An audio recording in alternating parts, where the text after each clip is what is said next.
وهنا في بوخارست كان لي الشرف إن أنا أقدم محاضرة بعنوان العلاقة ما بين التهاب الاعصاب السكري بأنواع المختلفة مع ضعف العضلات أو وهن العضلات.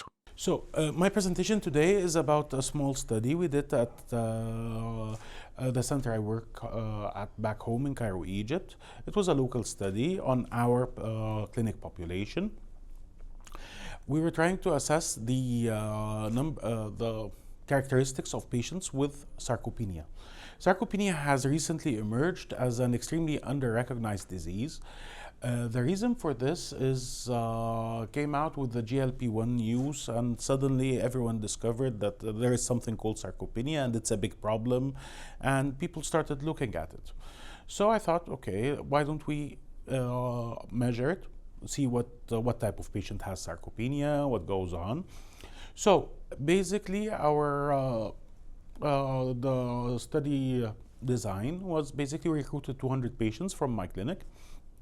Okay, and we did hemoglobin A1C, anthropometric measurements, routine lab work, and we assessed for sarcopenia using a hand grip dynamometer. Okay, it's something very nice, very cheap. I advise all of you to get one in your clinics. Okay, and it takes 5 seconds, maybe 10 seconds to have the test done, and you can categorize the people into having sarcopenia or not. And we did a battery of neuropathy tests for all of them.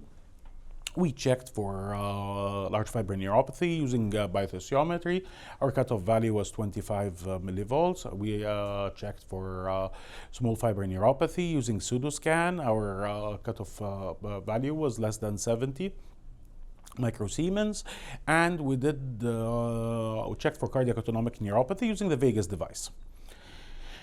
And people who had in order to give definite diagnosis of definite cardiac autonomic neuropathy, we needed 2 abnormal tests. Anyway, so can we go down? Okay. So basically, and the cutoff values for the hand grip dynamometry was 27 kilograms for males and less than 27 kilograms for males and less than 16 for females. Okay. Of the 200 patients, 105 were male, a very well balanced group. Okay. 65 had sarcopenia. This is 32%, which I believe is a very shocking number. Like, this is very real.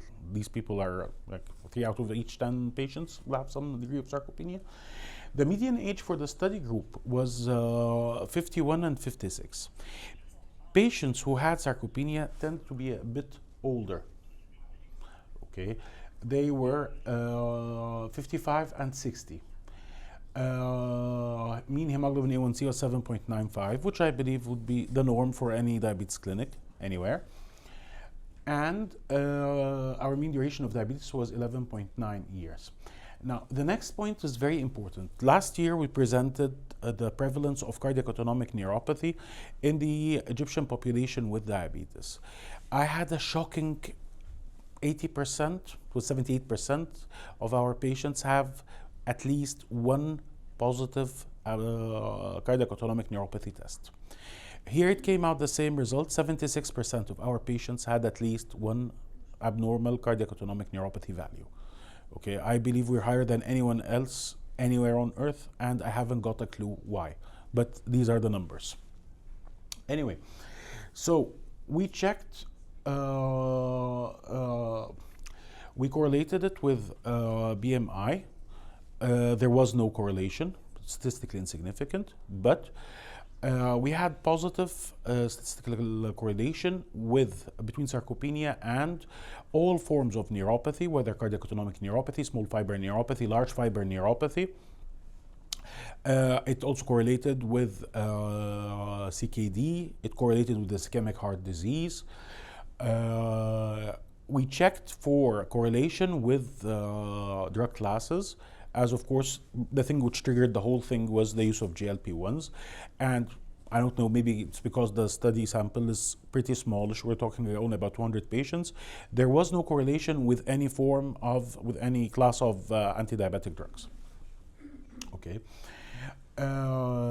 And the strange thing here is that we didn't, there was no statistical correlation with obesity in this study set, which is pretty different to everything else. But again, we're talking about only 200 patients.